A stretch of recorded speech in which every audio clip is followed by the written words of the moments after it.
honor Madeleine Albright, who, when named as the 64th Secretary of State of the United States in 1996, became the highest-ranking woman in United States history and the ultimate role model for women.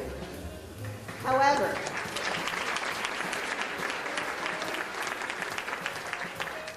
in 1968, in her column in Newsday, the late Irma Bombeck wrote,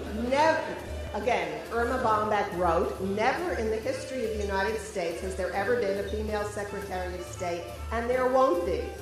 There is something inherent in the genes that separates the diplomats from the girls.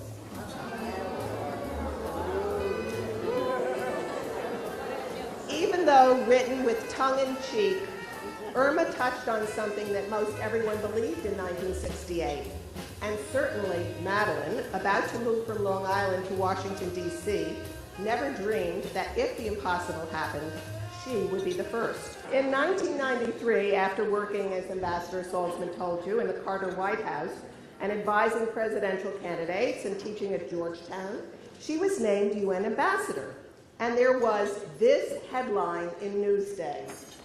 This says, ex-Long Island homemaker takes center stage.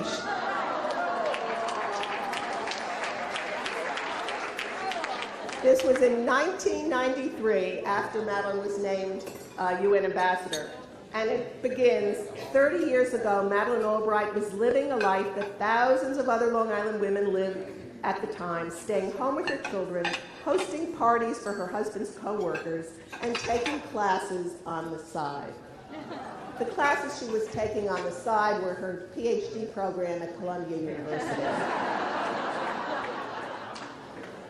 Most of you probably didn't know that Madeleine lived on Long Island for 6 years. Actually, her first home in the United States, after her family emigrated here in 1948, following the communist takeover of Czechoslovakia, her first home was in Great Neck, where she landed in my 6th grade class. Her father, a high-ranking Czech diplomat, had been appointed to the UN commission, and the UN was then located in Lake Success. At the end of 6th grade, her family moved to Denver, but we met again as freshmen when we recognized each other in Poli-Sci 101 at Wellesley College. We have been friends ever since, as have our daughters and our grandchildren, 2 of whom have been classmates since preschool. A brief biography is in your program, so I will not list the enormous number of positions Madeleine is currently holding, but I will list for you the places this inexhaustible diplomat, professor, and businesswoman and best-selling author has traveled just in the past few months.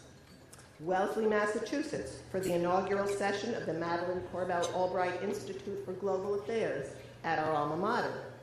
Flint, Michigan, Beijing, China, Indianapolis, Indiana, Mercersburg, Pennsylvania, Melbourne, Brisbane, and Sydney, Australia, Munich, Germany, Oslo, Norway, Zermatt, Switzerland, and she's been practically commuting to Brussels, NATO headquarters, as chair of the experts group on NATO's new strategic concept. And tonight, Madeleine is back on Long Island, where her 3 daughters were born, where we honor her for her many years of service to our country and for inspiring women and girls across the country and around the globe with her life story. We know that by empowering women, we can change the world. There is no better person I know to inspire us about the importance of this mission, our mission, than our honored guest and my extraordinary, generous, caring, and wonderful friend, Madeleine Albright.